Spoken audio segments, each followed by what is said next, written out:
Twain.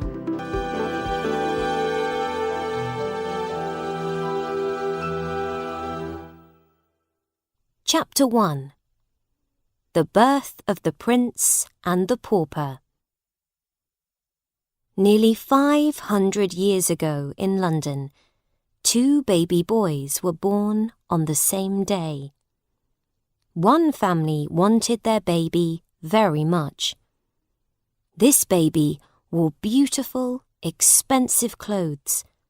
His family and lots of servants took care of him. He was Edward Tudor, the future King of England. Everybody in England wanted this baby. When he arrived, the country was very happy. There was a holiday, and everybody had big parties. People kissed each other and danced in the streets. The other baby boy's family were very poor, and they did not want another baby. This baby was called Tom Canty. Nobody danced for him. He was a pauper, and he wore rags.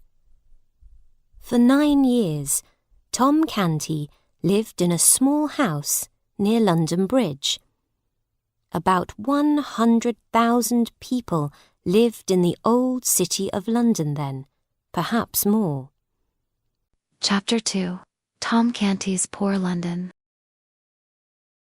Some parts of London were very rich, but London Bridge was very poor.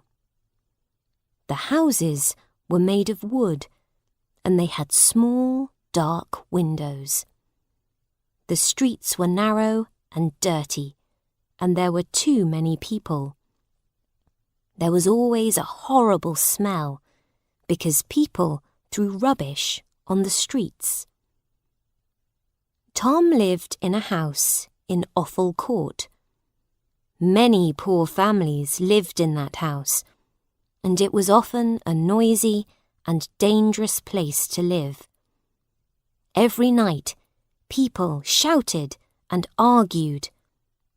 There were always lots of fights. Tom's family lived in one room on the 3rd floor of the house. He lived with his mother, father, sisters, and grandmother. They all dressed in rags. Tom's mother and father slept in a bed, and the others slept on the dirty floor. Tom had twin sisters, Nan and Bet. They were both 15 years old. His mother and his sisters were not clever people, but they were kind and friendly. Tom loved them, but he was frightened of his father and his grandmother. They often hit Tom, his sisters, and his mother. Tom's father was called John Canty. He did not work. He stole money and told Tom and his sisters to steal too. Tom said he did not want to be a thief, but his father hit him. The family was very poor and hungry. Tom and his sisters begged for money in the streets. Some people gave them money. Other people laughed and shouted at them. But little Tom Canty was happy. He thought that everybody was poor and hungry, like his family. He sometimes played with his friends. They went swimming in the river, or they played in the mud. Chapter 3. Tom's Dream of a Prince. A man called Father Andrew lived in Offal Court. Father Andrew was a good man. He taught Tom to read and write. Tom loved listening to Father Andrew's stories about princes and palaces. He read Father Andrew's books about kings and queens. When he read, he dreamt of a different life. Tom's big dream was to see a real prince. Tom sometimes pretended he was a prince. He walked and talked like a prince. He had a royal court, and people asked him for help. These people thought Tom was a very clever boy, like a real prince. Tom wanted to see a prince very much. He thought about it all the time. One night, Tom dreamt about being a prince. He lived in a beautiful palace, and he was loved by many people. When he woke up, he knew it was a dream. He looked at the small, dirty, cold room, and he cried. Chapter 4. Tom reaches the palace. The morning after his dream, Tom felt sad and hungry. He left his home and he walked and walked. Tom thought about princes and palaces. After a long time, he arrived at the royal palace in Westminster. It was very far from Offal Court. Tom was amazed. He thought the palace was beautiful. It was a large building, with lots of tall towers and big windows. Outside the palace gates, people from all over the country waited. Everybody wanted to see the royal family. Tom saw fine carriages with white horses go into the palace. Rich, important people were sitting in the carriages. They did not look at the poor, dirty people outside. 2 strong guards stood at the gates to stop ordinary people from entering. Tom waited in his rags and looked through the gates. He was hoping to see the prince. He saw some servants walk into the palace. Then a young boy came out of the palace. He wore expensive clothes and a hat with purple feathers. He was carrying a sword. The servants all bowed. Tom knew the boy was the prince and was very happy. He heard the people shout, "Long live the prince!" Tom was lucky. This was a real prince, Prince Edward. Tom wanted to see the prince better. He ran to the palace gates, but a guard pulled him away. "Go away, beggar boy!" shouted the guard. Prince Edward heard the guard and felt sad for Tom. "Don't do that!" shouted the angry prince to the guard. "He's only a boy. Let him in." The gates opened, and the pauper Tom Canty walked slowly into the royal palace. "You look tired and hungry," said the prince. "You must eat." The prince's servants were surprised and worried. Poor people did not eat in the palace. "Bring this boy food and then leave us alone," the prince said to his servants. Soon, Tom was sitting in a beautiful dining room, eating beef and chicken with potatoes. At home, Tom was always hungry. He never dreamt he would eat nice food like this. Tom ate, and the prince watched him. The prince was very interested in Tom. Chapter 5. The Prince Questions Tom. For the first time in his life, he asked a pauper some questions. "What's your name?" he said. "Tom Canty," said Tom quietly.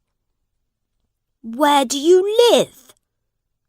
asked the prince.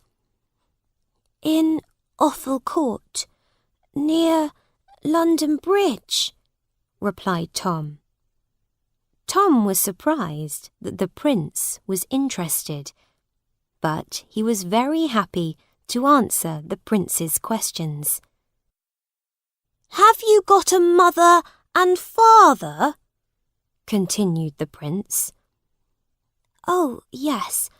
I've also got 2 sisters and a grandmother, but I don't like my grandmother."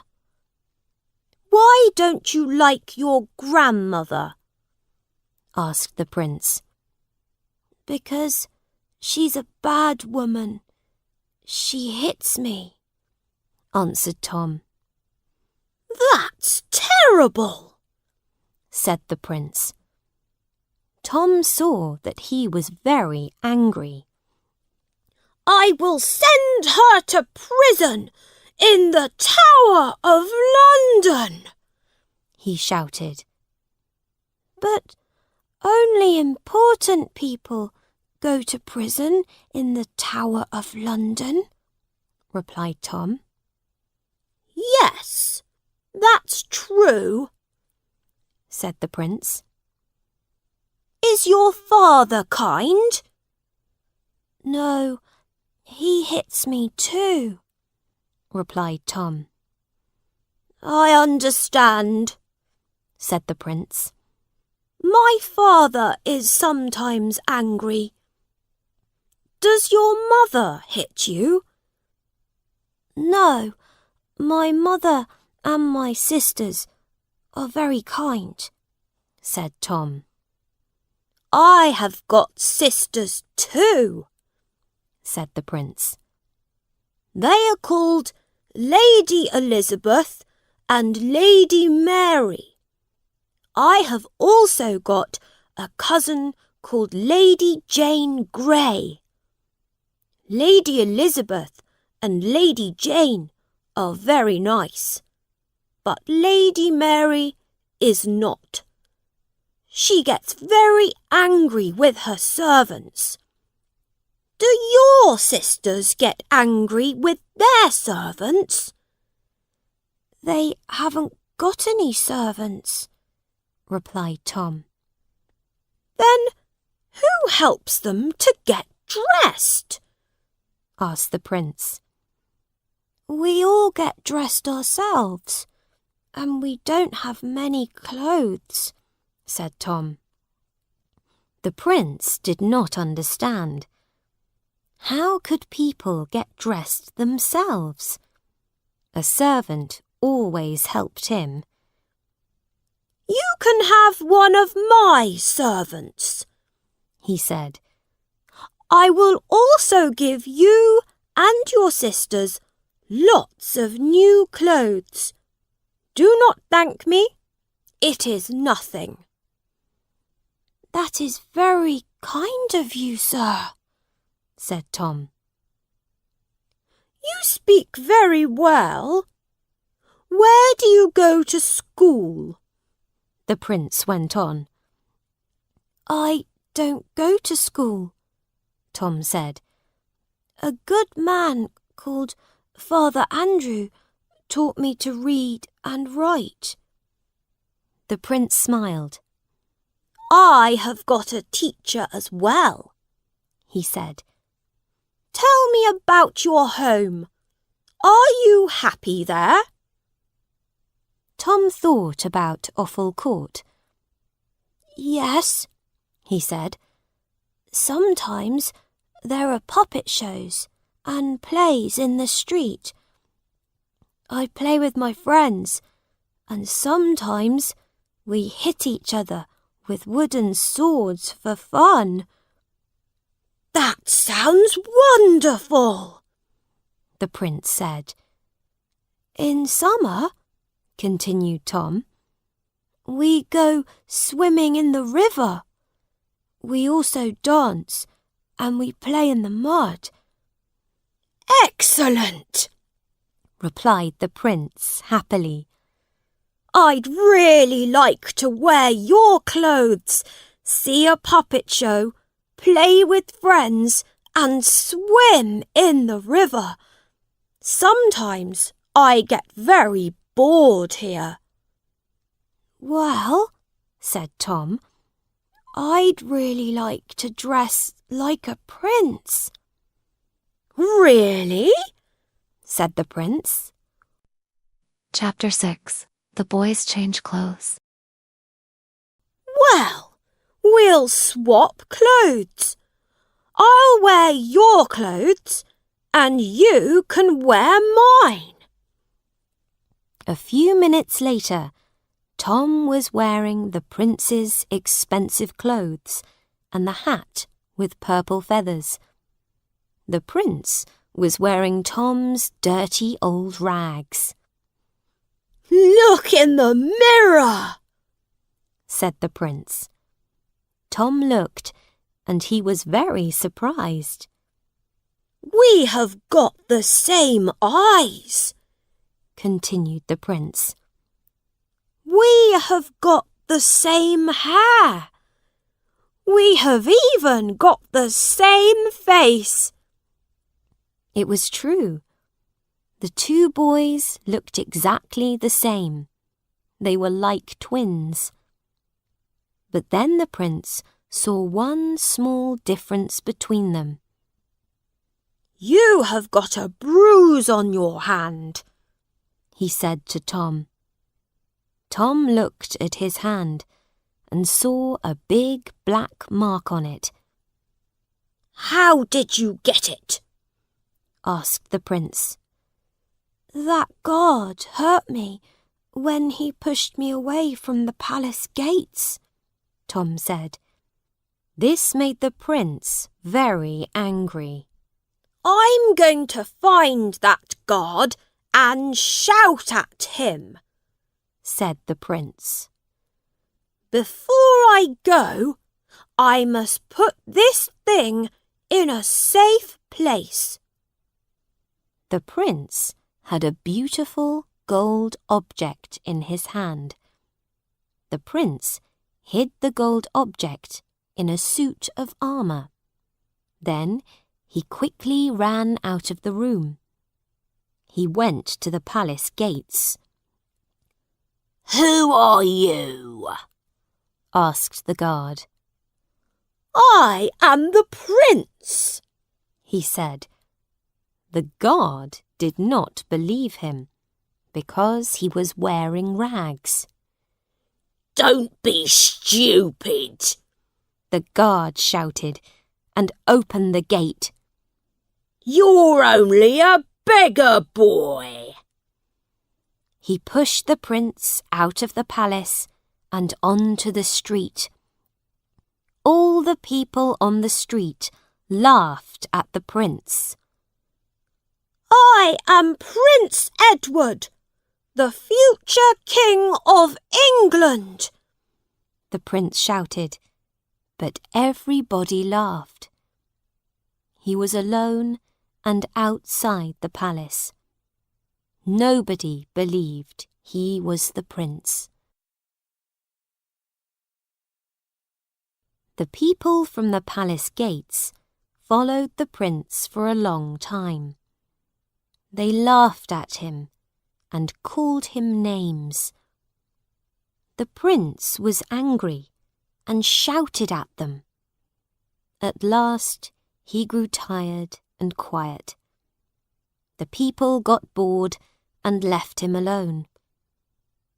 The young prince walked on. He was in a part of the city he did not know. He was lost, and his feet hurt. Chapter 7. Edward is cast out. He walked on until he saw a place he knew. It was a home for poor children, called Christ's Hospital. His father, the king, gave the hospital lots of money. "Good," said the prince to himself happily. "The people here will help me." He went in and saw lots of boys playing games. "I am Prince Edward," he said to them all. "I want to speak to the schoolmaster here." The boys were all very surprised. "You're not the prince," they said. "Look at you. You're only a beggar boy." "Listen to me," shouted the prince. "I am Edward, Prince of Wales. You must all bow down to me." All the boys laughed at him. They pretended to bow to him, which made the prince angry. He kicked one of the boys. "At first we thought you were funny," they shouted. "But now we're angry with you." The prince was frightened. The boys took him outside and they hit him many times. Their dogs hurt him too. Then the boys threw him into a pond and left. Now the prince was wet, cold, dirty and tired. His whole body hurt. He was upset and he missed the palace. He decided he would give the Christ's Hospital boys lots of books when he was king. He thought this would help them to be more kind. It was getting dark, and it started to rain. Edward walked through lots of little streets. He did not know where he was. Chapter 8. John Canty finds Edward. Suddenly, there was a big man. He was very angry. "What are you doing out at this time of night?" shouted the man. "I hope you've been a good beggar today and got some money for me, son." "Mr. Canty!" shouted the prince. "Are you really Mr. Canty? You're the poor boy's father. You must go to the palace and get Tom." "The poor boy's father?" asked John Canty. He was very surprised. "I don't know what you're talking about. I'm your father, Tom." "Mr. Canty, I'm so tired and I want to go home now. Take me to my father, the king. He will give you lots of money and make you rich," begged the prince. John Canty looked at the prince and shook his head. "Tom Canty, you're mad," he said. "But you must believe me," cried the prince. "I am not Tom Canty. I'm Prince Edward." "Mad, completely mad," continued John Canty. He picked up the prince and started walking home. In the palace, Tom looked into the mirror for a long time. He saw himself wearing beautiful clothes. He looked very different to the normal Tom Canty. and he felt pleased. Tom walked around the room and looked at all the expensive things. He played with the prince's sword and sat in the lovely chairs. As he played, he thought about his family and friends at Offal Court. Chapter 9. Tom is trapped in the palace.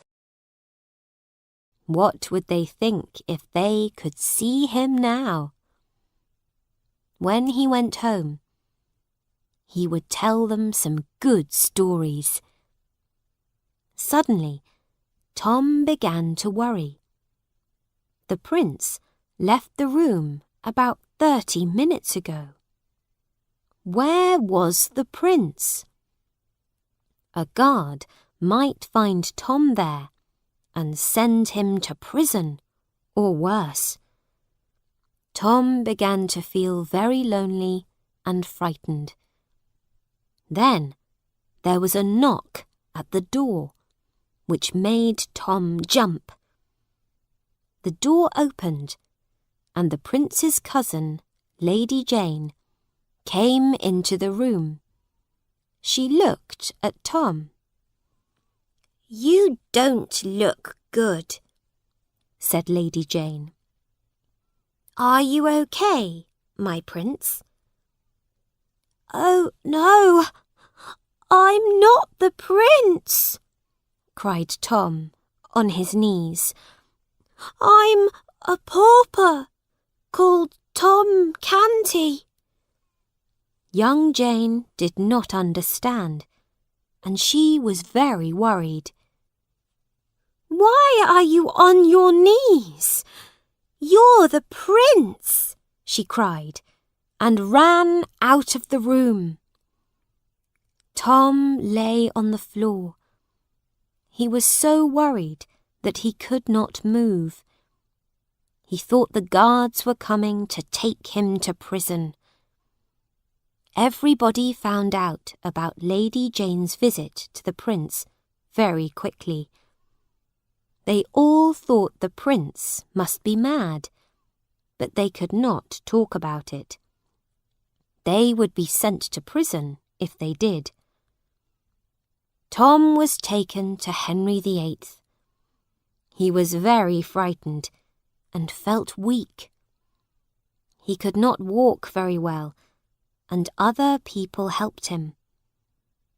He entered the room and saw King Henry. The king was lying down.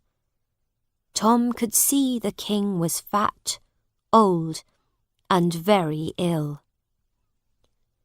"How are you, my prince?" asked the king. "Please do not send me to prison," cried Tom. The king did not understand why Tom said this, and felt sad. He was worried about his son. "Oh no, I hoped that it was not true, but you are mad. Come here, my son. Do you know me?" "You're the king. I'm a pauper. Please don't hurt me," replied Tom. "Why would I hurt you? You aren't a pauper. You're my only son, the prince," said the king. "You are mad. I will ask you some questions to find out if you are still clever." He asked Tom a question in Latin. Everybody was quiet. Tom knew some Latin because of Father Andrew's lessons. He answered the king correctly, and everybody smiled. Then the king asked him a question in French. "I'm sorry," said Tom. "I don't know this language."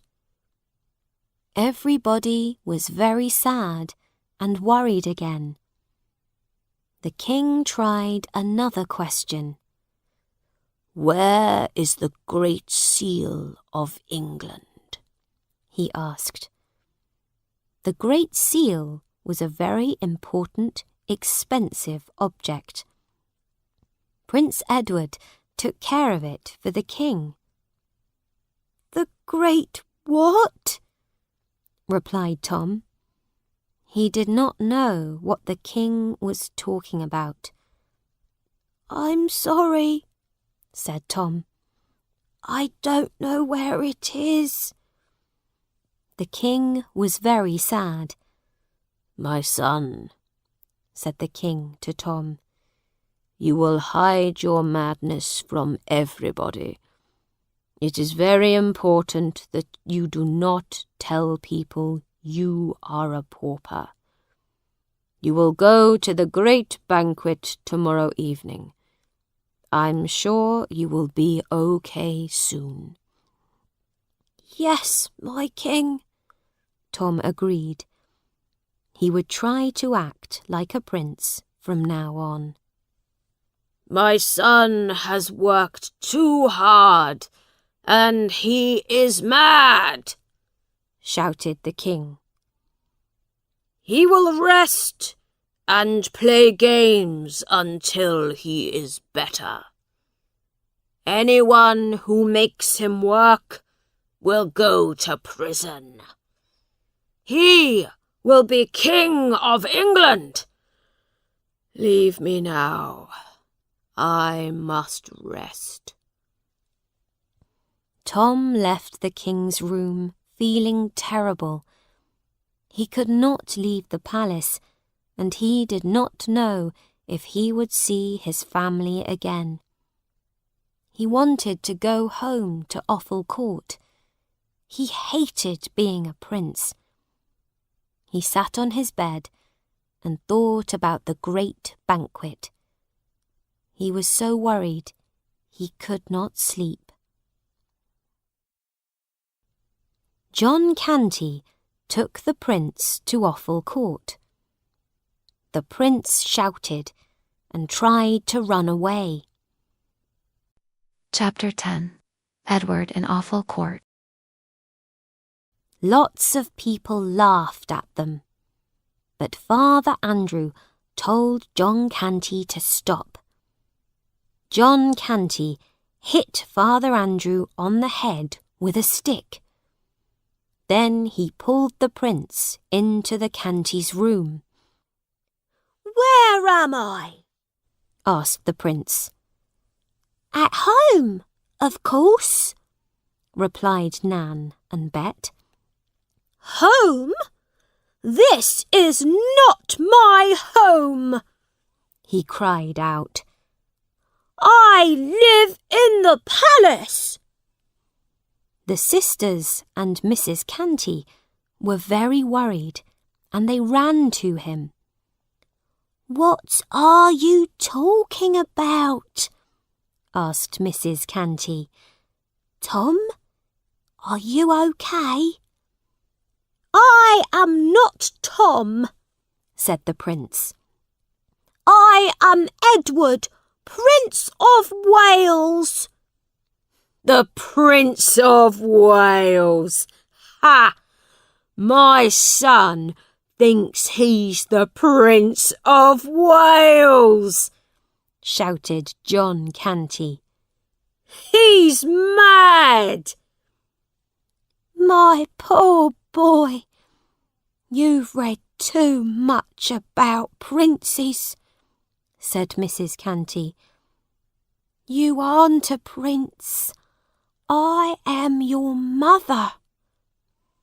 "I do not know you," said Edward angrily.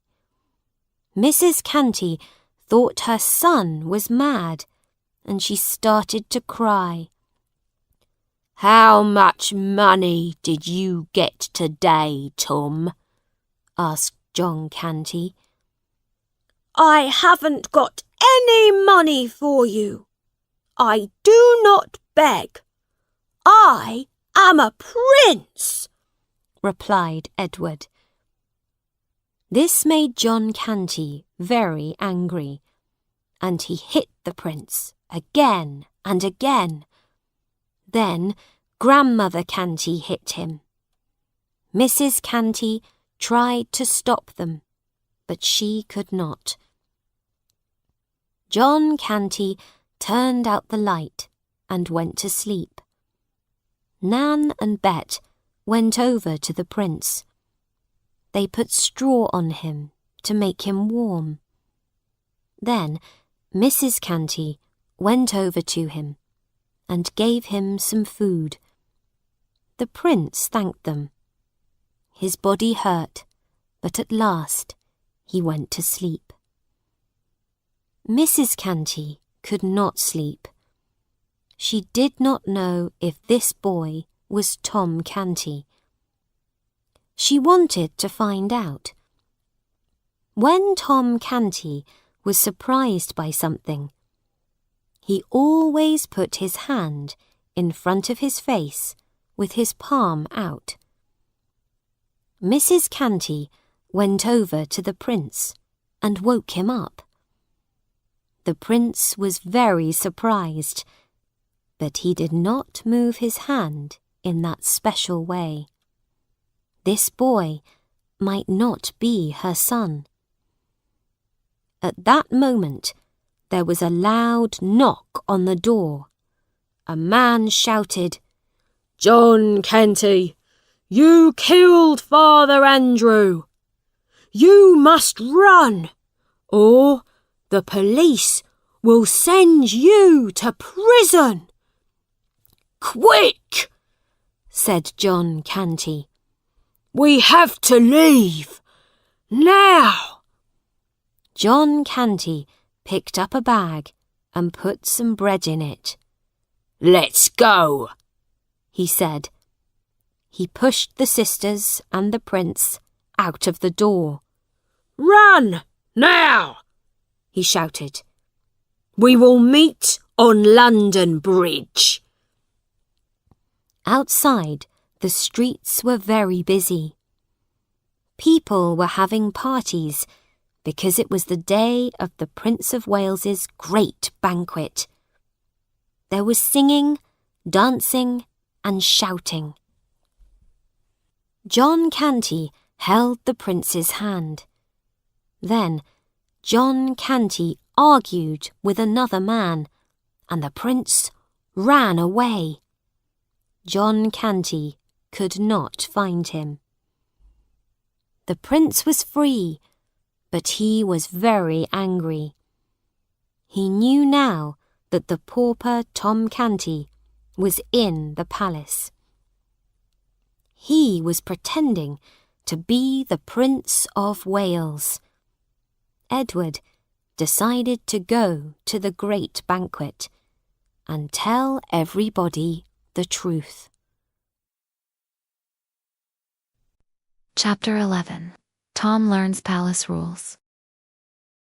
At 1 o'clock, there was a knock on Tom's door in the palace. A servant came into the room. "Are you ready for lunch, sir?" the servant asked. Yes, said Tom. But the servant looked at him carefully. "But you aren't wearing your lunch clothes, sir," he said.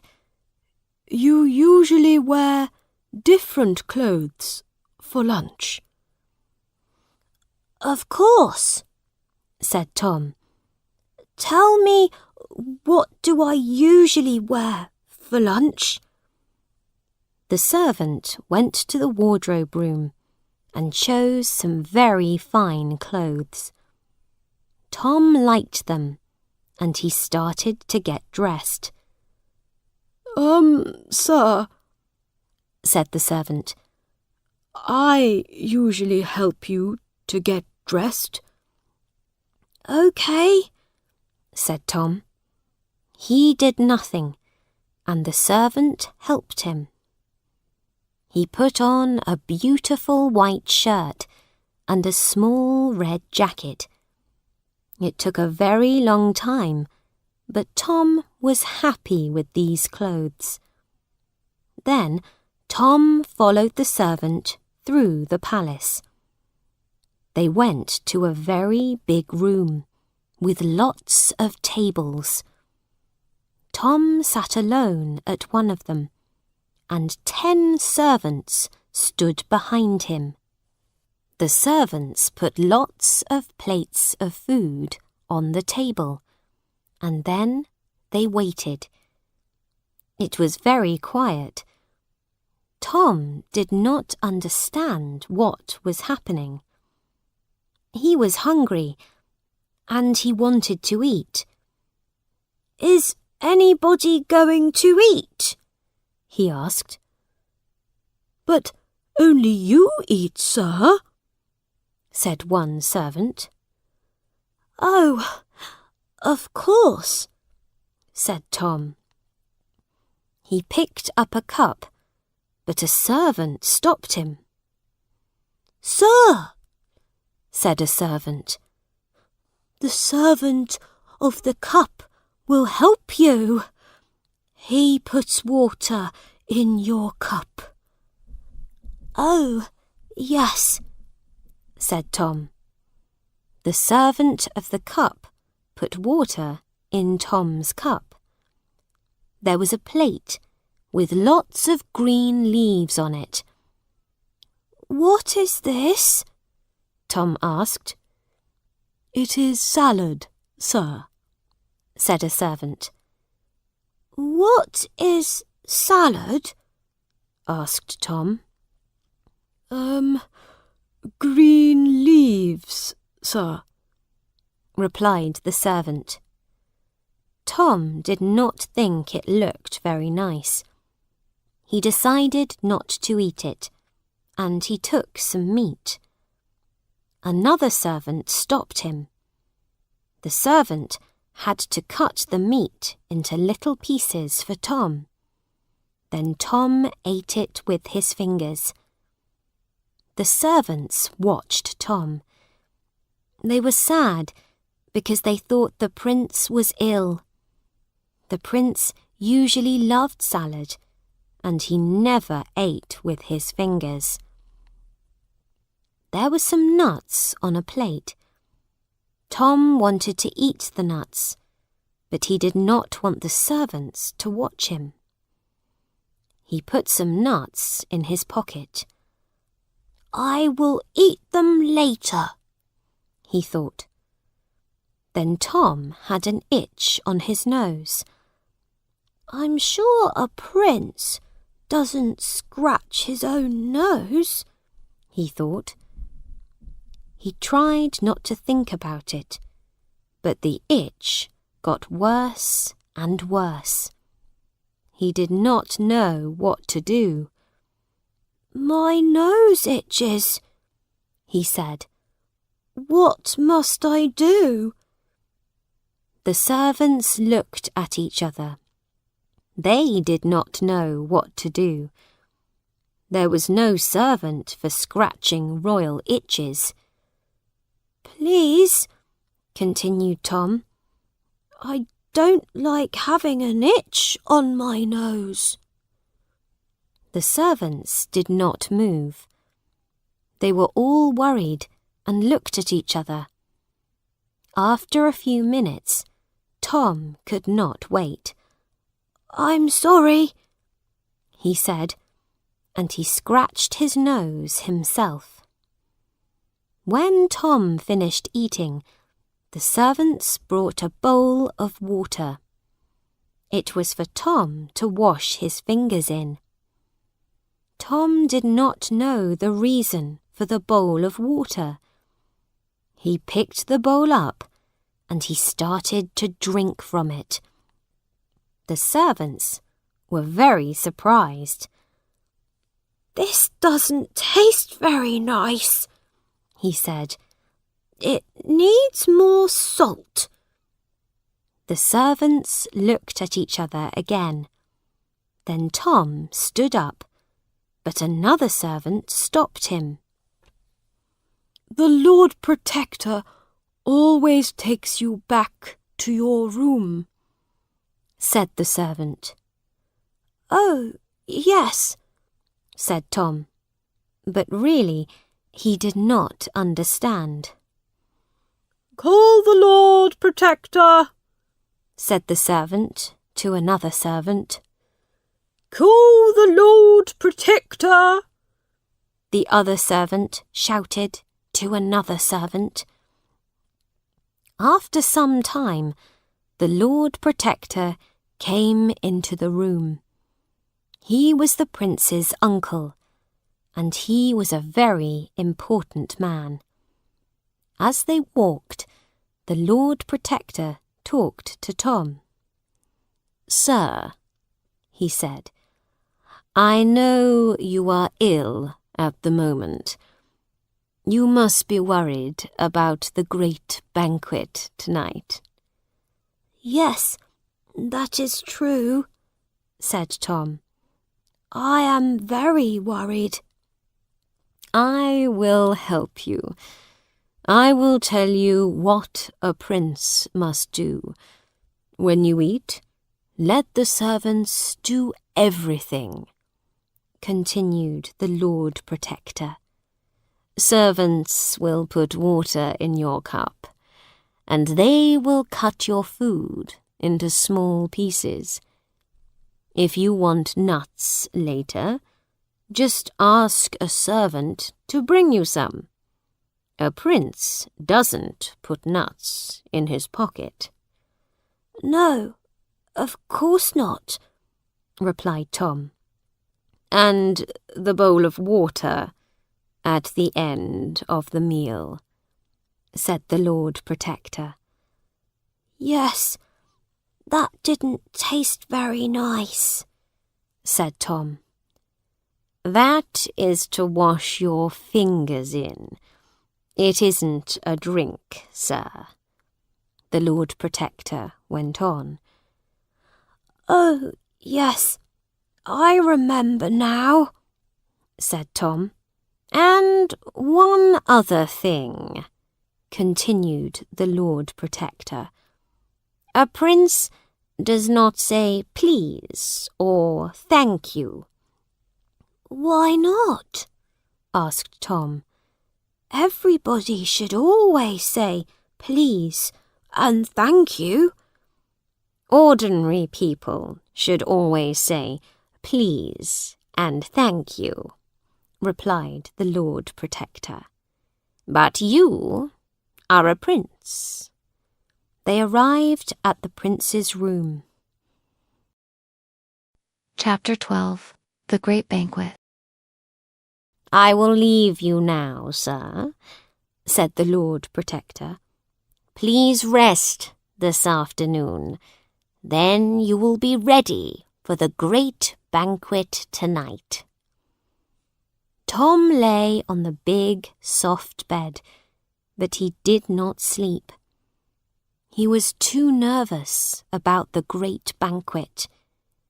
He walked around the room, and he found lots of books. Tom usually loved reading, but he was too nervous to read. Lots of people were coming to the great banquet.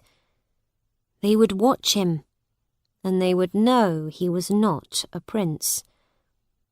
A few hours later, a servant knocked on his door. "The great banquet is soon, sir," said the servant. Tom knew what to do. He stood and did nothing. The servant got his clothes, and he helped Tom to get dressed. After some time, Tom was ready to go to the great banquet. He was wearing a long, heavy blue and gold coat. It had hundreds of jewels on it. Tom felt very nervous, but he looked like a real prince. Tom was taken to the great banquet on a boat. It was the biggest and loveliest boat on the river. 50 smaller boats followed Tom's boat. Some of them were very small, and some of them were very big. They were all very colourful and had big royal flags. They looked wonderful. Soldiers played trumpets loudly, and there were lights in the sky. Tom sat on a big, comfortable chair. He watched and listened to everything. It was so beautiful, and it made him very happy. He smiled and smiled. The prince's sisters sat with him. They did not even look out of the window. It was boring for them.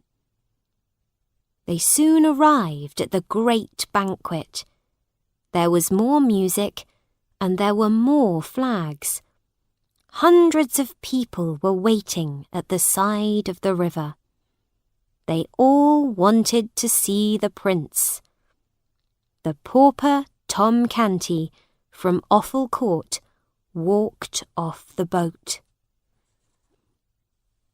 "Here is Prince Edward!" the people shouted. The great banquet was in a very grand hall. It was as big as the palace, and it was beautiful. There were hundreds of tables. Each table had lots of colourful flowers on it. More soldiers played their trumpets when Tom walked in. Everybody was watching Tom very carefully. They wanted to know if he really was mad. Tom sat at a very big table at the front of the room. There was food everywhere. Tom remembered to let a servant put water in his cup and cut his food into small pieces. Servants brought plate after plate after plate. Tom never said please or thank you. He ate lots, and the food was very good. He even tried some salad. Tom got everything right, and everybody stopped worrying. They did not think he was mad. After dinner, there were dancers for the prince to watch. Tom liked the dancing. It made him feel happy, and he laughed a lot. When everybody saw the prince laughing, they laughed too. It was a perfect evening. But then, the big doors opened, and a servant ran in. "I have got terrible news," he said. "The king is dead."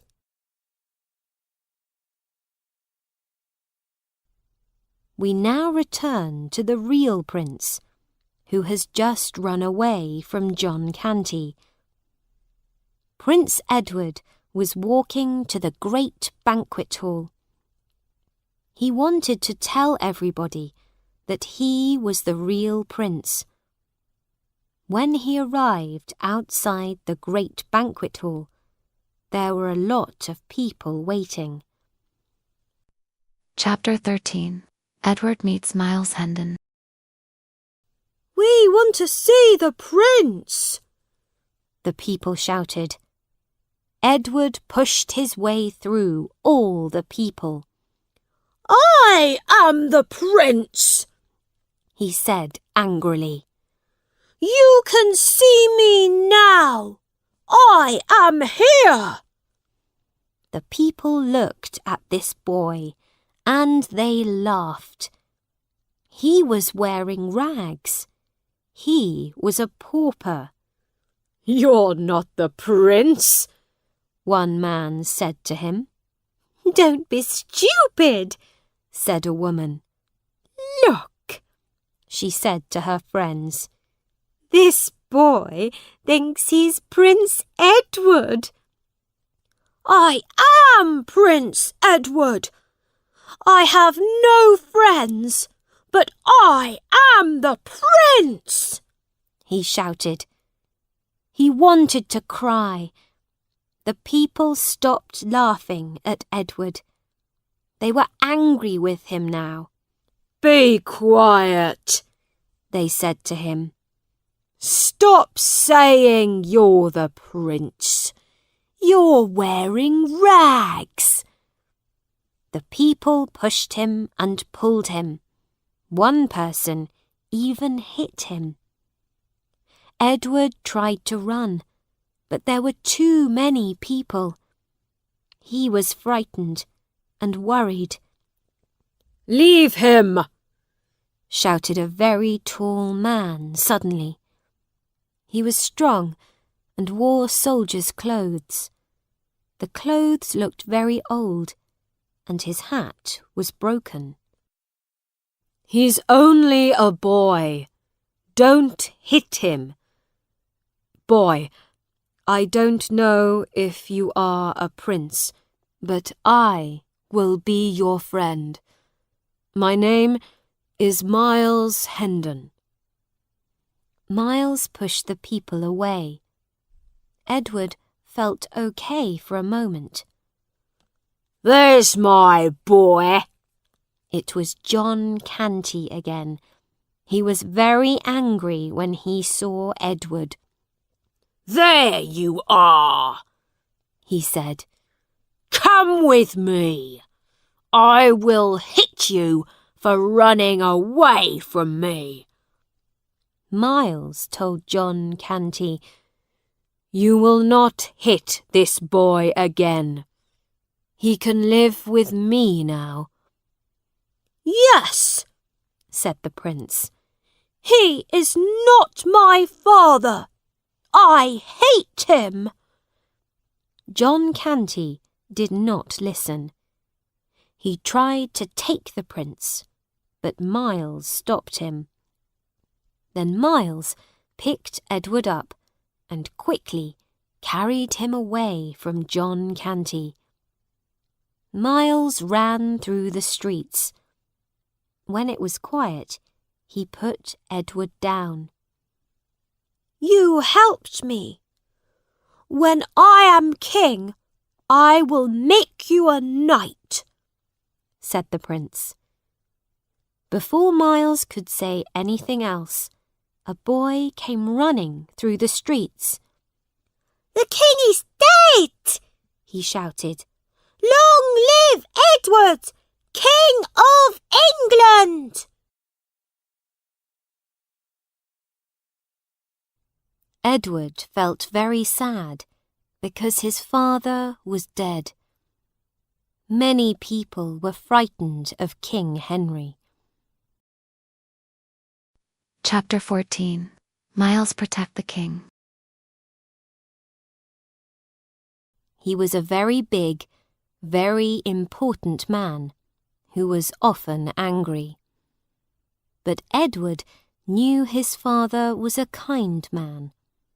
He played with him when he was a little boy. Edward started to cry, but then he stopped. He was king now, and a king must not cry. Miles Hendon took Edward to his room. It was a small room near London Bridge. Edward looked around. There was an old bed, a table, 2 chairs and some candles. He did not like the room because it was dirty. "Where are your servants?" Edward asked. "I don't have any servants," Miles said, laughing. Edward was not happy. He was tired and hungry. The little king lay on the bed. "Wake me when dinner is ready," he told Miles. He went to sleep quickly. Miles looked at him. Miles said to himself, He must be very ill. He thinks he's the king. I will help him and be a brother to him. I won't laugh at him again." After some time, there was a knock at the door. A woman came in. She was Miles's neighbour, and she often cooked his dinner. The woman had a big pot of soup. She put it on the table. "Here, Mr. Hendon," she said. "I thought you would like this soup." "Thank you," said Miles. The woman smiled at Edward, who was waking up, and then went. Edward was very hungry and sat down at the table. Miles gave him a bowl of the soup. Then he sat down next to him. "What are you doing?" asked Edward. "What am I doing?" replied Miles. "I'm sitting down next to you. I'm going to eat some soup. I'm very hungry too." "You must not sit down in front of the king," said Edward. Miles was very surprised. He nearly laughed. But then he remembered that his new friend was mad. "I must be kind to him," thought Miles. "Oh, yes, of course," said Miles. "I'm sorry, sir." Then Miles stood up, and Edward ate the soup. The soup was good, and Edward soon felt better. "Miles is a good man," thought Edward. "I must help him when I'm king. Miles, I would like to thank you," said Edward. "What would you like? I'll give you anything I can." Miles thought for a moment. He was very tired. "I would like to sit down in front of the king." "Very well," Edward said. "You may always sit down in front of the king. Now, tell me your story." "Thank you very much, sir," said Miles, and sat down. "Well, I lived in a big house called Hendon Hall," Miles began. "It's near London. I lived there with my father, my brother Hugh, and my cousin Lady Edith." "Tell me about your brother," said Edward. "Hugh is not a good man," said Miles sadly. "He didn't like me. He is very angry and nasty." "Is your cousin Edith nasty too?" asked Edward. "No, she is very kind and very beautiful. I love her very much. I wanted to marry her," said Miles. "Why didn't you marry her?" said Edward. "I was a soldier," Miles went on. "So I had to fight in the war in France. I was away for 3 years. Then the enemy caught me. I was in prison for 7 years. "That's terrible," said Edward. He was now very interested in Miles's story. "I returned to England last week," continued Miles. "I want to go to Hendon Hall. I want to see my family again. I hope I can marry Lady Edith." Edward thought about his family, and he was sad. He missed his father. "Are you okay?" Miles asked. "No, I'm not. My father, the king, is dead. I want to go home."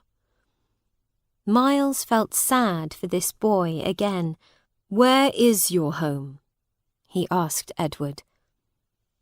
"The palace is my home, of course," shouted Edward. Then he told Miles his story about Tom Canty. "Oh dear, that's terrible," said Miles kindly, but he thought Edward was mad. The friends were very tired, and they went to sleep. Edward slept on the bed. Miles slept on the floor. The floor was very hard, and Miles woke up early the next morning. He got up and went to the market. He wanted to buy Edward some new clothes. When he returned an hour later, Edward was not there. He was gone.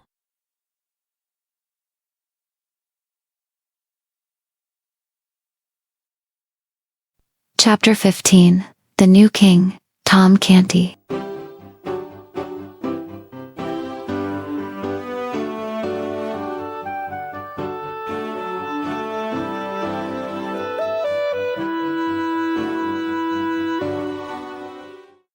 Now we return to the new king, Tom Canty.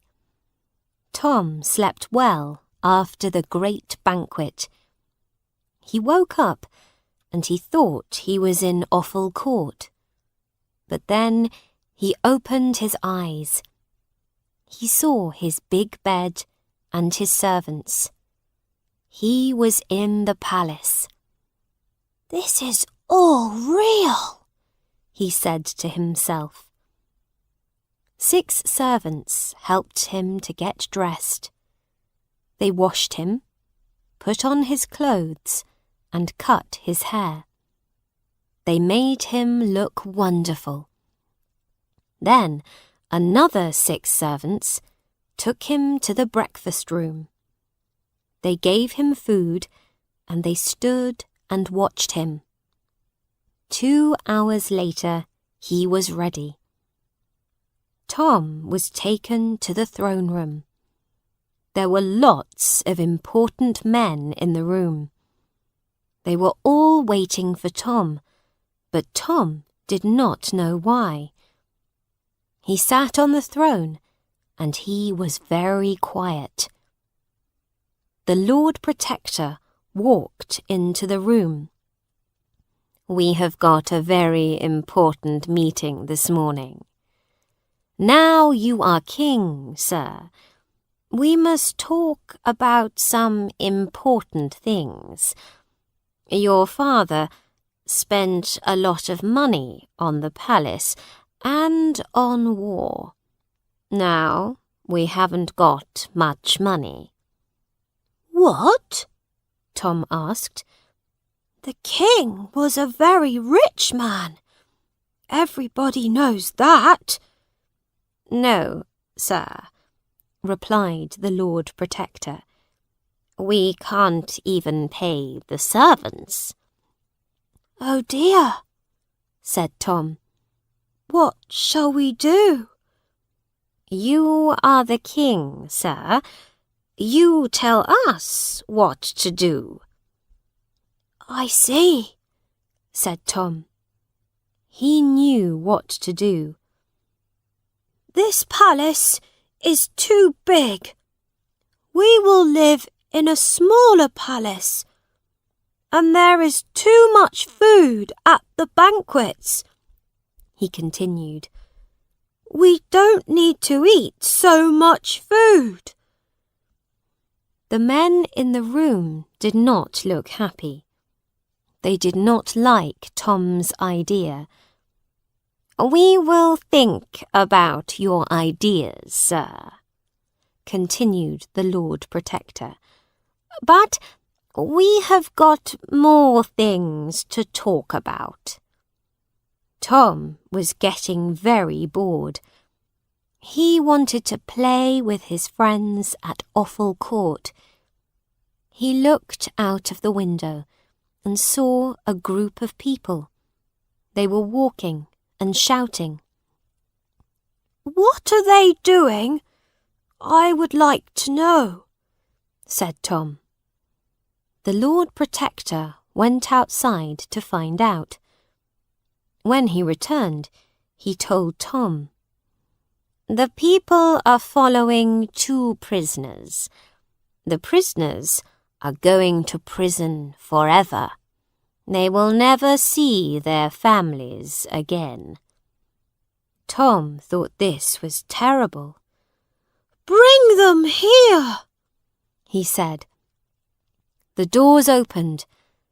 The guards came in with 2 poor girls. Chapter 16. The 2 Prisoners. Tom looked at the prisoners. They were like his sisters, Nan and Bet. "Why are they going to prison?" he asked. "They are witches," said the Lord Protector, very seriously. "Witches?" cried out Tom. "That's stupid!" Everybody was surprised. At that time, a lot of people thought witches were real, but Tom had new ideas. "There aren't any witches," he said. "But these 2 girls are witches," said the Lord Protector. "They started a storm." "How did they start a storm?" asked Tom. "They said some words, and they took off their shoes," said the Lord Protector. "They took off their shoes?" said Tom. He was laughing. "Very well. Let's see." He asked the 2 young girls to stand up. They were very frightened and worried. "Can you start a storm?" he asked them. "No, sir," the girls replied. "People say we are witches because we are poor. They don't like us." Tom wanted to show everybody in the palace that the girls were not witches. "Take off your shoes now," he said. Everybody in the room was very worried. "Sir," said the Lord Protector, "if they take off their shoes, there will be a terrible storm, or perhaps something worse." "We will see," said Tom. The girls took off their shoes. Everybody waited and waited. Nothing happened. There was no rain, no wind, no storm. "They are not witches," shouted Tom. "Let these 2 girls go." The girls thanked Tom and they ran out of the palace. Everybody in the palace talked about Tom. "Perhaps this new king isn't mad," they said. "He's really clever." Chapter 17. Edward is captured. Miles could not find his young friend. He looked everywhere, but Edward was gone. In fact, he was with John Canty. Earlier that morning, John Canty was waiting outside Miles's room. He saw Miles leave the room and go to the market. Then he paid a boy to lie to Edward. Miles Hendon is hurt. He is far away, and he needs your help, the boy said to Edward. Take me to him, Edward replied. They walked to a forest far from London Bridge. Suddenly, John Canty jumped out. Edward tried to run away, but John Canty ran faster. He caught him, and he carried him into a barn. There were lots of men in the barn, and they were sitting around a fire. They were all big and dirty, and very noisy. Edward was frightened. He shouted for help, but Miles was not there. Edward said to John Canty, You are not my father. I am the king. You are mad, but you must be quiet, replied John Canty. I killed Father Andrew, and now I am hiding. Where are your mother and your sisters? My mother is dead, and my sisters are in the palace, said Edward. Sit down over there, said John Canty angrily. He made Edward sit in the corner, and he sat with the group of men. The men were telling stories about their lives. I was a farmer, said one of the men. I had a big farm, a beautiful wife, and 3 children. I was very happy. Now things are very different. Now I haven't got a farm or a family anymore. What happened? asked another man. Edward listened to the farmer telling his story.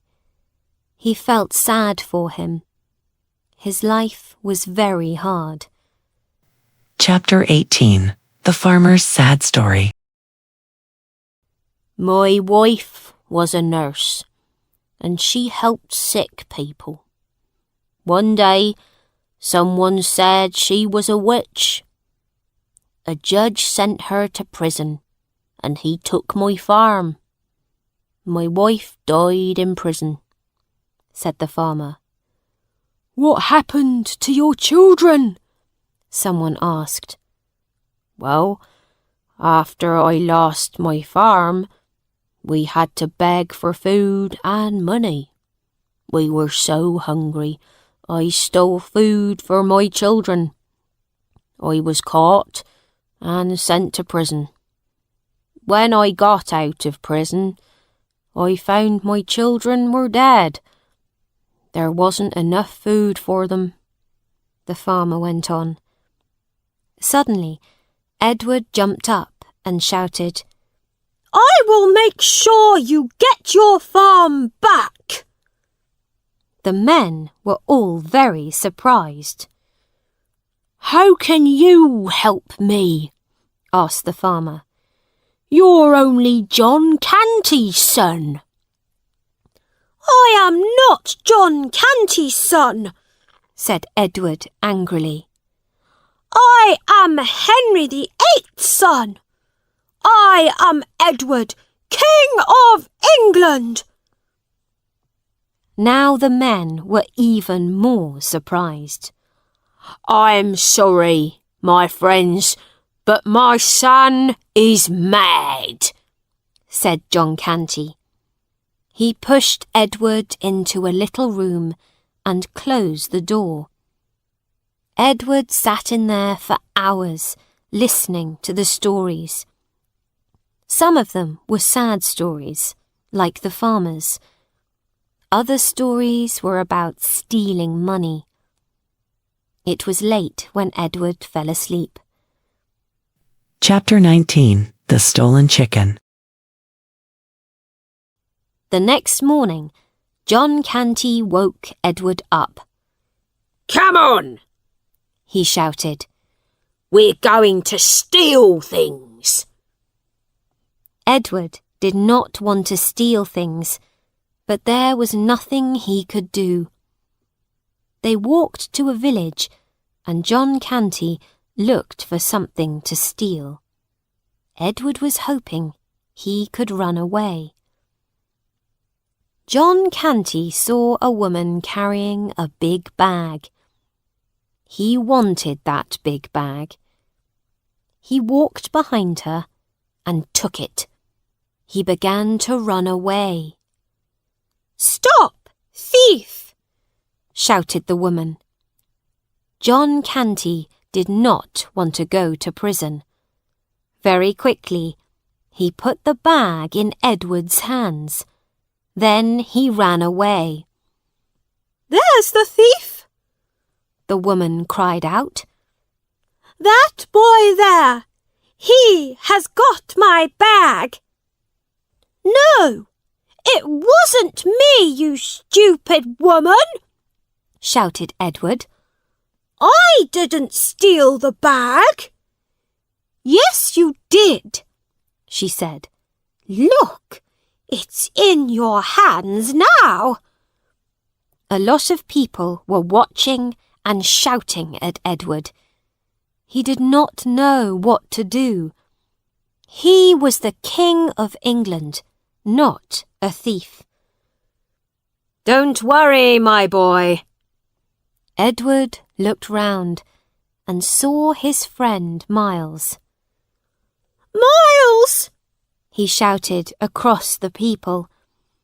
"I need help." "I will help you," said Miles. An officer arrived and took Edward to a judge. The woman and Miles went too. The judge opened the bag and looked inside it. He was suddenly very serious. "There is a chicken in this bag," said the judge. "What's the problem?" said Edward. "It's only a chicken." "Stealing an animal is a very serious crime," replied the judge. "You must go to prison for a long time." Edward was very frightened.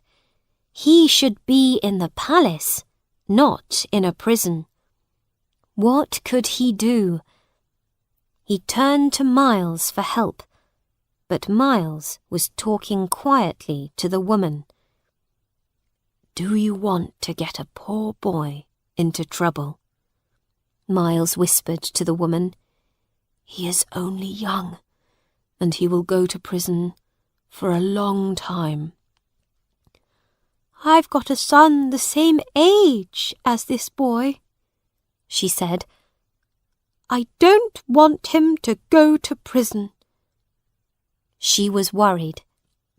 "Stop!" she shouted to the judge. "Please stop! It is only an old chicken. Please, let the boy go." "This boy is a thief," said the judge. "He must go to prison." "I'm sorry, sir," begged the woman. "It was a mistake. I don't want the boy to go to prison." The judge thought for a moment. He turned to Miles and the woman and said, "Give the chicken to me, and this boy won't go to prison." The woman was angry, but she had to give her chicken to the judge. "Very well," he said to Edward. "You are free, but don't steal again." Chapter 20. Return to Hendon Hall. Miles and Edward left the judge very quickly. "Where do we go now?" asked Edward. "To my home," said Miles. "To Hendon Hall. Edward was very tired and hungry. He liked this idea.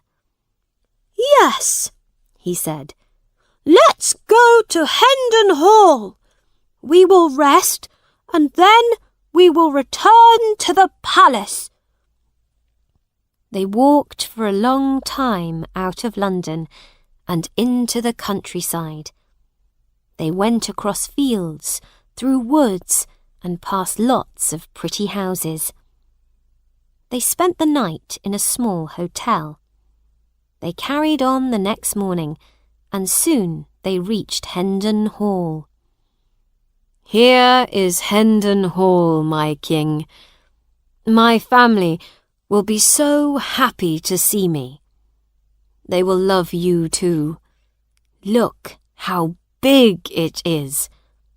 There are 70 rooms," said Miles. He was very happy to see his old home again after so much time. They walked up the long path to the door. "Has it changed?" asked Edward. The house looked very small to him. "No, everything is the same."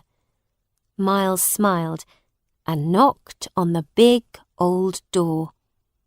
They waited, but nobody came. "Knock again," said Edward. Miles knocked on the door. Again they waited for a long time, and then the door opened. The man at the door looked like Miles, but he was younger. Miles smiled at him. "Hello, my brother Hugh. After all this time, I have missed you so much." But Hugh did not smile. "I don't know who you are," he said. "What do you mean?" asked Miles. He did not understand. "I'm your brother. I've been away for years. I was a prisoner, but now I've come home." Edward did not like Hugh's face. It was unfriendly and unkind. "You are not Miles," said Hugh. He was very serious. "I got a letter a few years ago. The letter said Miles died in the war in France." Miles was very surprised. "No," Miles said. "That's not true. I'm here. I'm alive. My brother is dead." "You do not even look like him," replied Hugh. "That is impossible," shouted Miles. "Where is my father? Our father. He will know me." "My father died 2 years ago," said Hugh. "Oh, no," said Miles. He looked down for a long time. He was very sad, and he wanted to cry. Edward understood. "Where is my love, Lady Edith?" Miles asked quietly. "She will know me." "Do not talk about Lady Edith," said Hugh angrily. "She is my wife." "Your wife?" asked Miles. "That is impossible. I am going to marry Lady Edith." "Be quiet," shouted Hugh. "You are not my brother. I will get Lady Edith, but she will not know you." Hugh returned with a very beautiful woman. She walked slowly and looked at the floor. She was very sad. "My Edith," said Miles. I've waited so long to see you." Miles ran towards Lady Edith, but Hugh stopped him. At last, Lady Edith looked at Miles. "I don't know who you are," she said. Her face was white, and it did not move. Edward thought she might cry. "Edith," Miles replied. "It's me. You know me." He believed Hugh made her say these things. He was very sad because he loved her. "I don't know who you are," she said again, and then she ran out of the room. "You see, my wife doesn't know you. The guards are coming. They will take you to prison. Do not try to run away," Hugh shouted. "This is my house," replied Miles. "I will not leave." Just then, 4 strong guards came and took Miles and Edward to prison.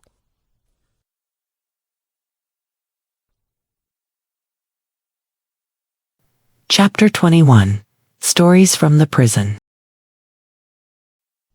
Once again, Edward and Miles were in trouble.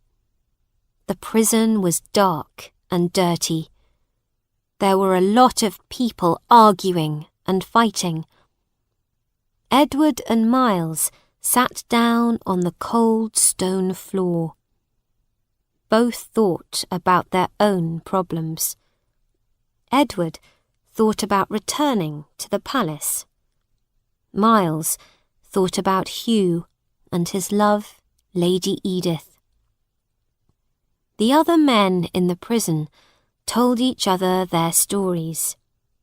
Edward listened, and he remembered the story of the farmer. "These stories are terrible," he said to himself.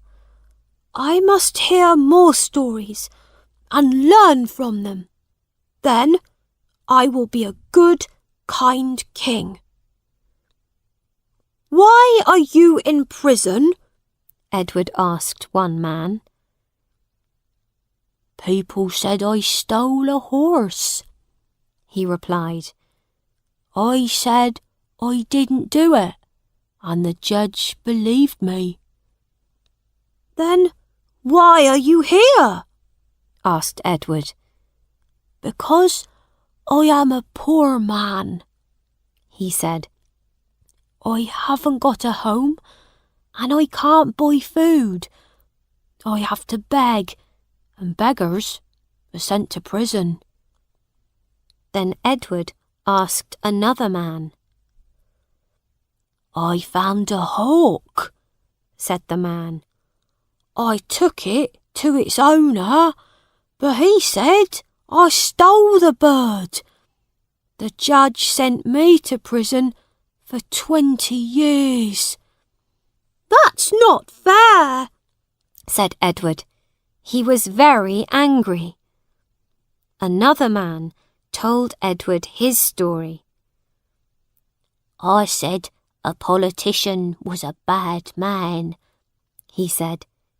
"It was true, but the politician knew the judge. I will be in prison forever." Edward thought about these stories for a long time.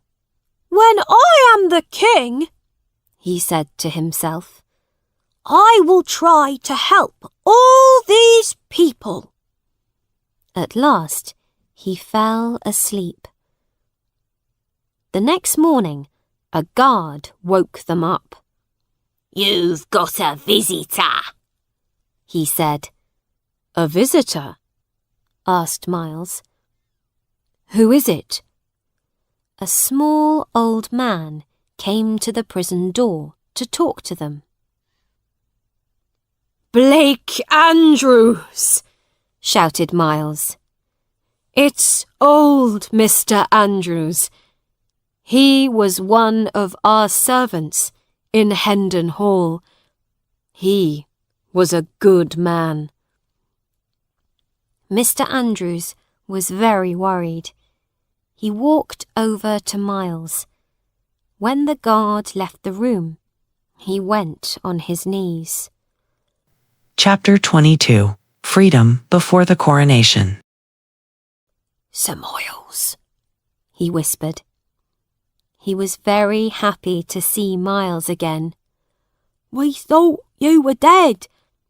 Now, here you are, alive. why did you think I was dead?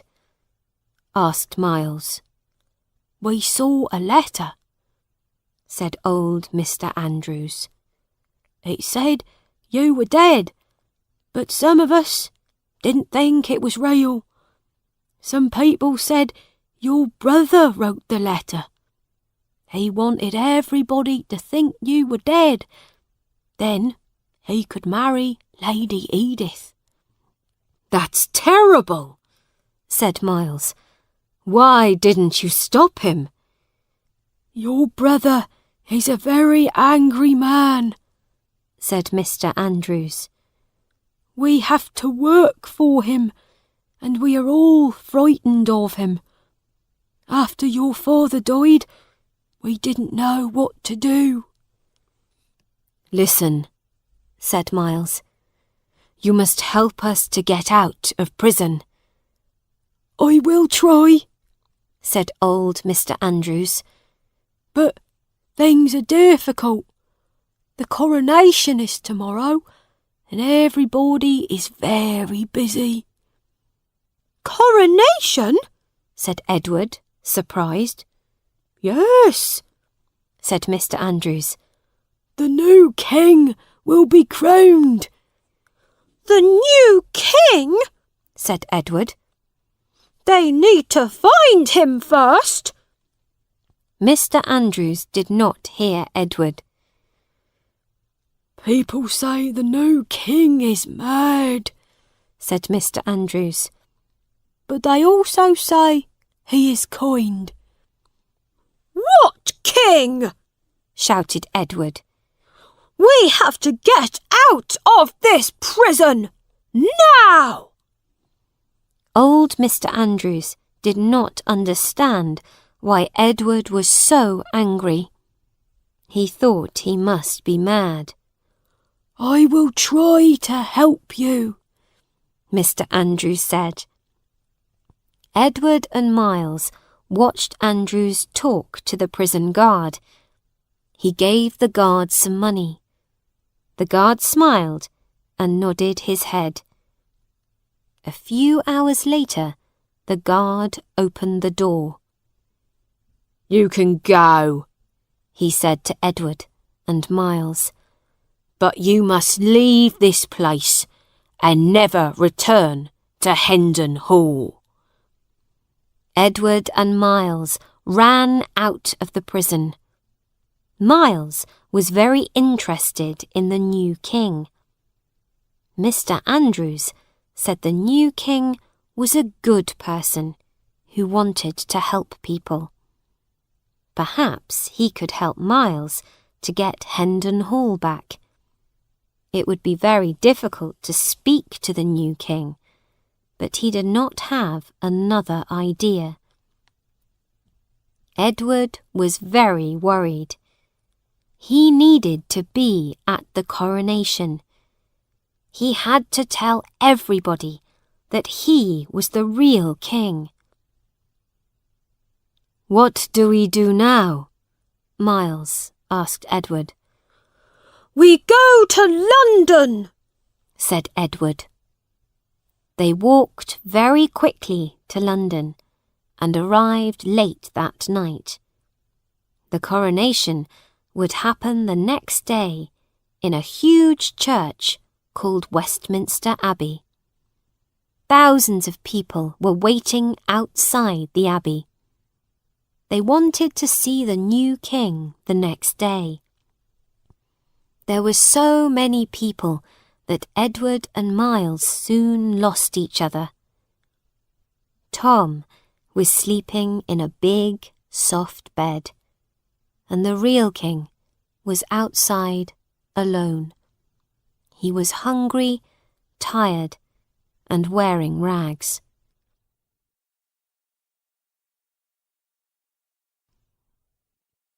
Chapter 23. Tom learns to be king. Tom slowly learnt how to be a king.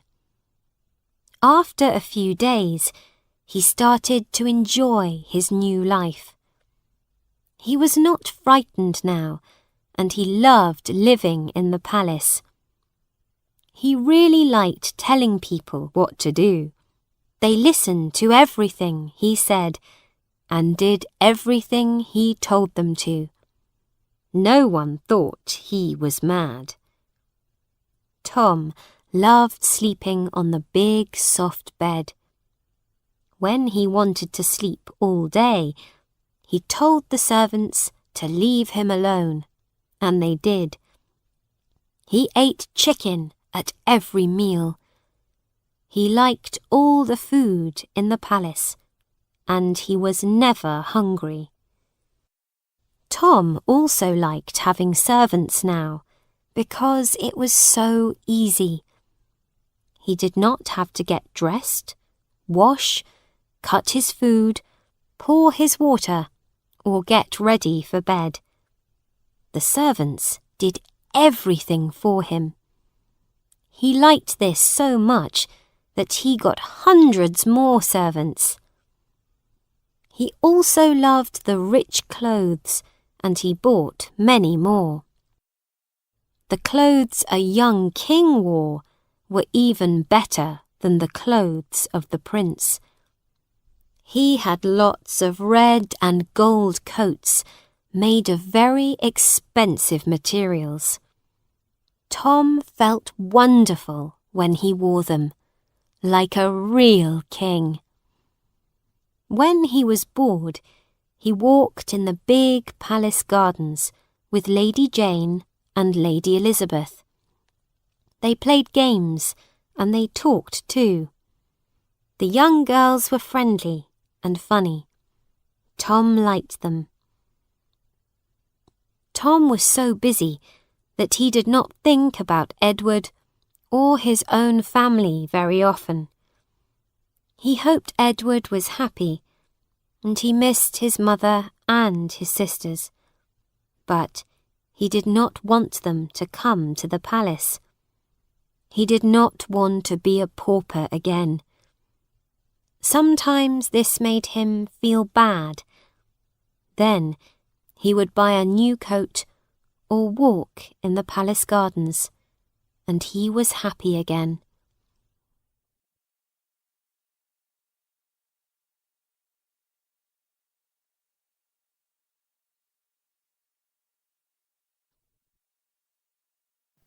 Chapter 24. Tom meets his mother. On the morning of the coronation, Tom woke up and heard all the people waiting for him outside. It sounded like music, and it made him very happy. Then his servants dressed him in the most beautiful and expensive clothes. He wore a white silk shirt, a rich gold coat, a big hat with a feather in it, and fine leather shoes. He looked like a real king. Soon he was in a fine carriage pulled by horses. They were going through the streets of London in a huge parade.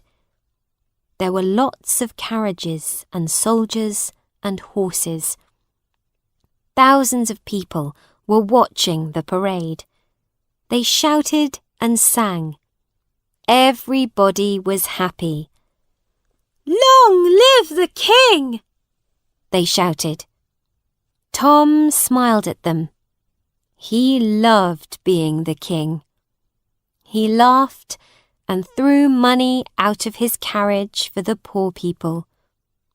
But then, in the crowd, he saw a face he knew. It was his mother. He was so surprised, He put his hand up in front of his face. His palm was turned out. Then Mrs. Canty knew this boy was not King Edward. He was her son, Tom, who was clever and dreamt of being a prince. "My son! My son!" she shouted. She ran into the street, past the guards, in front of the royal carriage. "Oh, my child! Oh, my boy!" she cried. "Tom! Tom! It's me! Your mother!" She held his leg, but the guards pulled her away. "I do not know you, woman!" Tom shouted at his mother. "I do not know you!" He saw the guards take his mother away. She was crying. Tom felt terrible. He should not have said that to her. She was his mother. He wanted to kiss her and talk to her about his new life. He was not a king. The royal carriage drove on, but now Tom was not happy. He stopped smiling and waving to people. He stopped throwing money from the carriage. He stopped enjoying the wonderful parade. "Our new king is sad," shouted one man. "And it's his coronation day too," said another. "We thought he was a kind and happy king," the people said. "Please look happy, sir," said the Lord Protector to Tom. "The people can see that you are sad. They are worried." "That woman was my mother," said Tom sadly. He wanted to cry. He wanted to get out of the carriage and take off all his fine clothes. He wanted to go to Offal Court with his mother and his sisters. He did not want to be the king now. He only wanted to be Tom Canty. "Oh, no," said the Lord Protector. "The new king is mad again. What will happen at the coronation?" Chapter 25. The True King Appears. Westminster Abbey was full of people. Kings, queens, princes and princesses from all over Europe came to see the coronation. Every lord and lady and duke and earl in England was there. They wore beautiful jewels and clothes in many different colours. Everybody waited to see the new king. After a long time, trumpets started to play.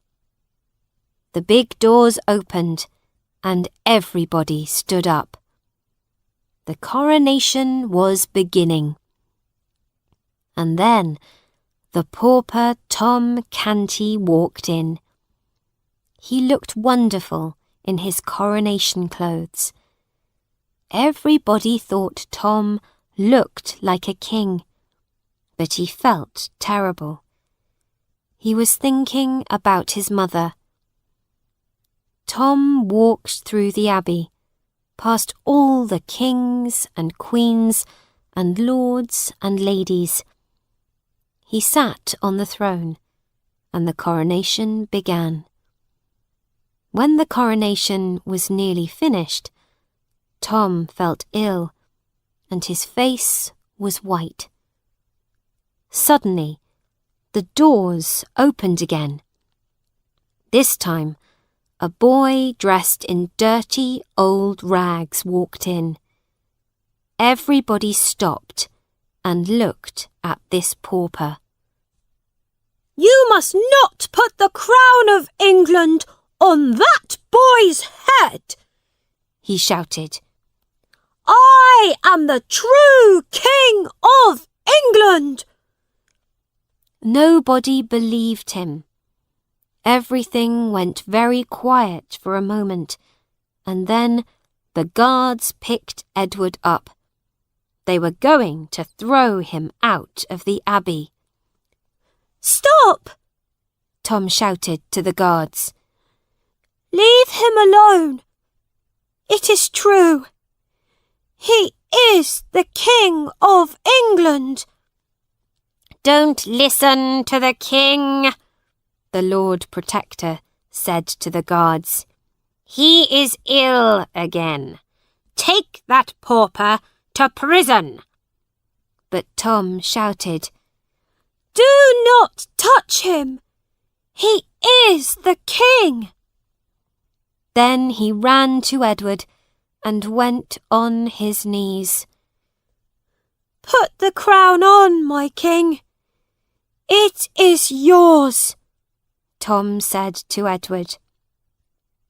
Everybody in the abbey looked at Tom, then at Edward, then at Tom again. They saw that the boys' faces were the same. The Lord Protector thought for a moment. "Sir, I need to ask some questions," he said. Chapter 26. The Mystery of the Great Seal. "I will answer," replied Edward. "How many rooms are there in the palace?" asked the Lord Protector, and Edward answered correctly. "Describe the king's bedroom," he said, and Edward described his bedroom. "Tell me about your sisters," the Lord Protector said, and Edward talked all about Lady Elizabeth and Lady Mary. Edward spoke in Latin and Greek and French. He told the Lord Protector how many servants the king had and what was eaten at royal banquets. "Well," the Lord Protector said, "this is interesting, but it does not mean that you are the true King of England. If you answer my next question, I will know you are the king." Tom was very worried. He wanted to go home to Offal Court. Edward might get the answer wrong. Then Tom would have to live in the palace forever. "Where is the Great Seal of England?" asked the Lord Protector. "Only the real king knows where it is." The Lord Protector was very pleased. He thought this pauper would not be able to answer the question. "I know where the Great Seal is," said Edward. "It is in my bedroom, in a small cupboard behind a picture of my father." "Very well," said the Lord Protector. "Guards, go there now and look." The guards ran to the palace. In the abbey, everybody waited. They were worried. What was going to happen? Tom Canty stood alone. 30 minutes later, the guards returned to the abbey. "The Great Seal is not there, sir," they said. "What? You must look again. It is a beautiful gold object. It is in my cupboard," shouted Edward. He was very frightened now. He thought that the Lord Protector would send him to prison. "Wait," said Tom. "A beautiful gold object. I know where it is. Think about the day we met. You hid it before you ran outside. Do you remember? You went to shout at the guard. Edward thought for a very long time. Everybody was quiet. Then he said, I cannot remember. You must, said Tom. It's very important. Nobody will believe that you are the real King of England. Listen to me. I will describe that day, and you will remember where the Great Seal is. Chapter 27. King Edward is crowned. 1 week ago, continued Tom, a royal guard hit me, and you asked me to come into the palace. I told you about my life. You were very kind, and you gave me lots of food. Then we swapped clothes. You wore my rags, and I wore your beautiful clothes. Yes, I remember that. We thought it would be funny, said Edward. But then I went outside to shout at the guard. He didn't believe I was the prince. He threw me out of the palace. Edward stopped talking and thought again. Of course, he smiled. Now I remember it clearly. Before I went out... What happened? Asked the Lord Protector. I put the Great Seal in the suit of armour next to the door, said Edward. Yes, that's right, said Tom. Then he told the guards, Go and get the Great Seal. Again, the guards went to the palace. Everybody waited. They talked and talked about the boy's story. At last, the guards came back. Everybody was quiet. Well, asked the Lord Protector, did you find the Great Seal of England? One of the guards held up his hand. In his hand was the beautiful gold object. We found the Great Seal in the suit of armour. Then there was a loud shout from the people. Long live the true king! Tom took off the gold coronation coat and put it on Edward.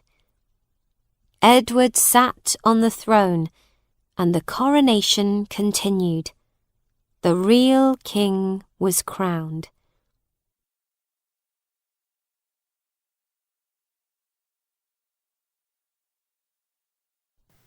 Chapter 28. Rewards and a happy ending. When the coronation was happening, Miles was looking for Edward. He was very worried about his young friend. He was also worried about Lady Edith and Hendon Hall. Miles went to the palace, and he waited outside. He was hoping to see the king and ask for his help. He waited for so long that he fell asleep. The next morning, a servant walked out of the palace. He saw a man asleep by the palace gates. There were often people sleeping there, but this man was different. After the coronation, the new king told all the servants to look for a tall man in old soldier's clothes. He was called Miles Hendon, and he was a good friend of the new king. The servant looked at the sleeping man. He was tall, and he was wearing old soldier's clothes. The servant woke the man up. "Is your name Miles Hendon?" he asked. "Yes, it is," replied Miles. "Why?" "Come with me, sir," said the servant. "We are going to see the king." The servant took Miles into the palace. Miles was very surprised.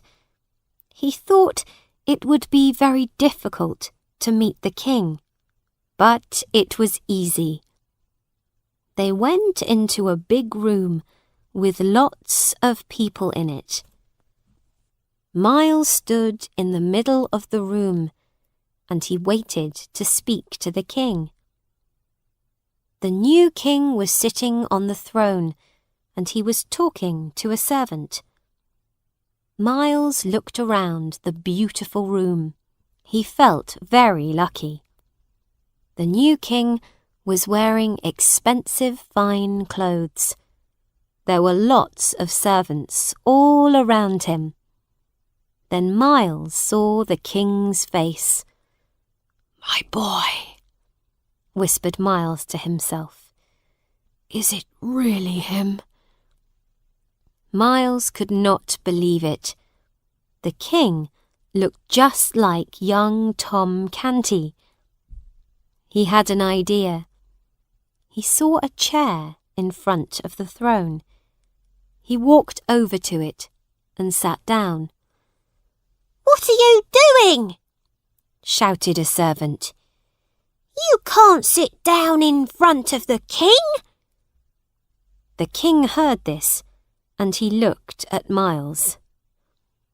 "Oh, yes, he can," said the king, smiling. "This man is Miles Hendon. He is my good friend.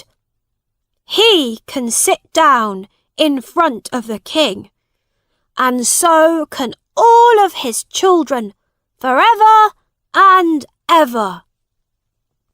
Miles could not speak. He laughed and cried at the same time. His young friend was not mad. He really was the king. "I sent my guards to Hendon Hall," the king said. "Hugh said that he wrote the letter. Do not worry. He will go to prison. You can live in Hendon Hall, and you can marry Lady Edith." Miles was so happy. He wanted to kiss the boy. Then he remembered that his young friend was the king, and he went down on his knees. "Thank you for everything, my king," said Miles. "I will return to Hendon Hall and marry Lady Edith. But please, don't send Hugh to prison." "OK, he won't go to prison. You are a very kind man and a true friend, Sir Miles. I hope you will be very happy," said the king. Then Tom Canty came into the room. He was not wearing rags, but his clothes were plain. Miles could not believe what he saw. The boy looked the same as his king. The story was all true. "Tom Canty," said King Edward. "I've been told about your life in the palace. I'm pleased with you. You were a good king. I want you to live in Christ's Hospital and help the boys there. Make them clever and kind like you. I will give you and your family lots of money. You will never be poor or hungry again." Miles Hendon returned to Hendon Hall and married Lady Edith. Tom, his mother, and his sisters went to live in Christ's hospital. They never saw John Canty or Grandmother Canty again. Tom helped the boys at the hospital, and he lived a long and happy life. People always spoke about his life in the palace. Edward saw Tom Canty and Miles Hendon often, and they always talked about their story. Sadly, though, King Edward died when he was just 15. Before he died, he was a great king. He was very kind to his people. He listened to them, and he helped them. This is because he learned a lot when he was a pauper.